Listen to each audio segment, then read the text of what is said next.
Master Jet, ask lang ako regarding sa loan sa GSIS kasi ang maturity po ng loan ko makikita sa payslip March 2026. Pero ang outstanding balance ko po na lang upon checking is 30,000 with monthly amortization of 1,600.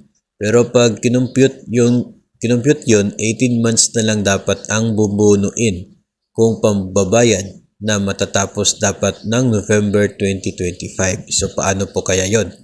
Yung term ng loan sa GSIS, no, kung sasabihin nating 3 years o kaya ay 10 years, yun talaga yung period to fully paid mo yung utang mo. No, kasi tandaan po natin na yung binabayaran natin na monthly amortization ay unang-una nandyan po yung para sa insurance, nandyan po yung para sa interest, at nandyan yung para sa principal amount.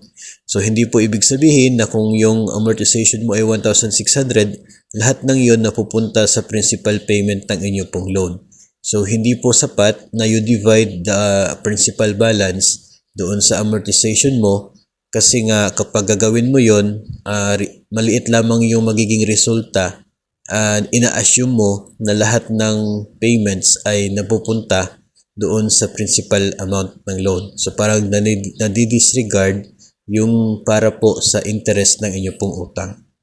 So from time to time ay monitor na lamang yung balances doon po sa inyo pong GSIS Touch, no? And also hindi naman po dapat ika-worry yun kasi nga hindi naman lumagpas doon sa term na inyo pong ina-applyan. No? When we apply for 5 years, talagang 5 years po siya matatapos. Kung 10 years ay 10 years po. Maliban na lamang kung mayroon po tayong mga advance payments na ginagawa, kasi yun po ay bawas doon sa months requirement para po sa full payment ng inyo pong utang.